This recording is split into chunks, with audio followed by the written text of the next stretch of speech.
Millennials didn't incarnate in this lifetime to maintain the system. We came to break them down. We were born into outdated structures, and deep down, we've always known something about this doesn't feel right. Every generation inherits the unresolved patterns of the generations before them. Millennials are the first generation who had to live fully inside the collapse of the old structures while simultaneously being responsible for building the new ones. Oh, they're messing up everything. They're too sensitive. They're too loud. They're too political. They're so disruptive. This generation. What if I told you that Gen Z isn't the problem? What if they're just finishing what the millennials started? Because every change started somewhere and with someone.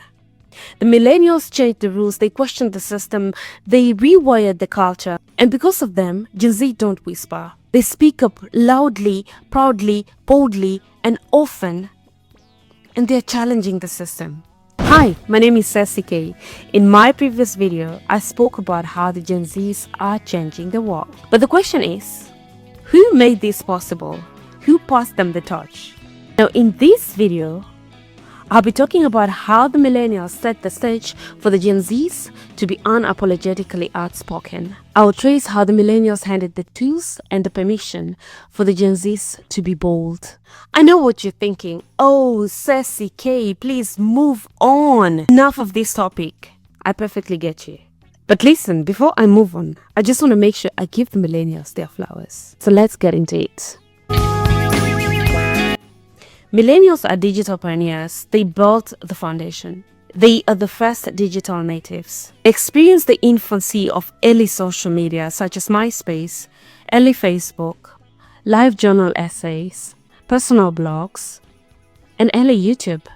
They learned to publish and share stories publicly, and they transformed private expressions into public content. So this normalized storytelling, trauma, identity, relationships, in ways that formal media hadn't. And this created basic plumbing, audiences, follower logic, and the idea that you could actually build influence outside legacy institutions. They built the modern internet infrastructure, social media landscape, and then they handed it off to Gen Z. Gen Z inherited this.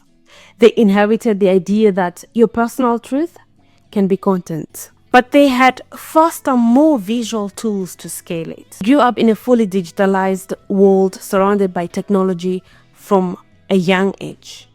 They've never known a world without smartphone. So they moved away from Facebook to more fast-paced, visually driven platforms such as TikTok, Instagram, and Snapchat. I have a hard time being really vulnerable. So here's a random stream of consciousness of vulnerability.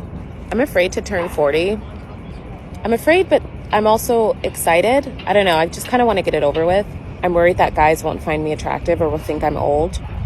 But I guess that's fine. I've been struggling with my body image for most of my life, like most people in the world. And I've just been really down about my weight, postpartum, and So if you're a millennial and you're going through your midlife crisis, this post is for you, and I hope it'll help. Because I do think this is a very common age for generations to hit a midlife crisis, but I also think that our crisis has been very different for a couple of main reasons. One being that we're coping very differently. Generations of the past used to have a midlife crisis and they were just like, oh my God, I better buy a Lamborghini or get a second family. We're like, I can't even afford one of those things, so I might as well just go back to Disneyland and relive my childhood. The second reason is because other generations' midlife crisis has been built off of looking forward. Ours has been built off of looking back. Millennials tend being real into currency. They normalized authenticity as value. They created a confession culture. They started having mental health conversations, sexuality, body positivity, and they destigmatized topics that were previously kept private. While previous generations learned privacy, millennials learned that being real could attract community and opportunities. And that normalized speaking up about identity and pain in public spaces. So Gen Z didn't invent honesty. They weaponized its cultural acceptance. They turned authenticity into a tool of accountability. If you claim values, You will be called out publicly if you don't live by them. While millennials started the shift, it has been further accelerated and decurated by Gen Z, who have pushed the concept of authenticity on social media. Are in a recession. The research group that makes that determination made it today and said the recession actually started a year ago. But the question now, when will it end? Millennials, what were we doing during the 2008 recession? I'll tell you what I was doing. I happily working crappy retail jobs, making just barely above minimum wage, living at home with my parents, of course. Cecy K.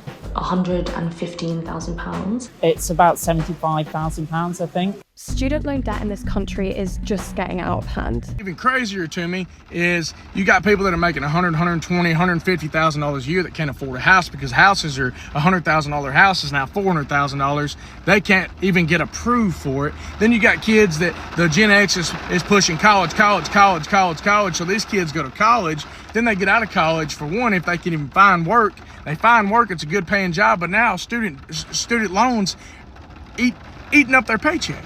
Millennials grew up in Great Recession. They faced the 2008 recession, rising student debt, slow wage growth, high cost of living, the rising mortgage rates. These economic realities normalized speaking about structural problems. It pushed them into public conversation. It shaped their politics and skepticism towards institutions. So they popularized activism online through hashtags and viral petitions. Millennials proved that online attention could force offline consequences. So this gave the next generation a playbook. When Gen Z came of age during climate crisis, ongoing inequality, and visible institutional failure, they inherited both grievances and the habit of public complaint as a tool for change. Inherited both the tactics and the lesson. They learned both the tools and the stake, which is, you have to speak up because silence lets problems persist.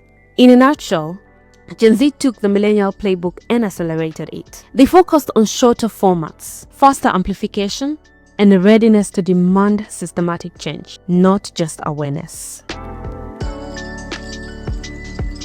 Y'all stay with me on this one. So the baby boomers and the Gen X's, our parents and grandparents, are always saying this generation's so lazy. They don't want to work. They don't want to do anything.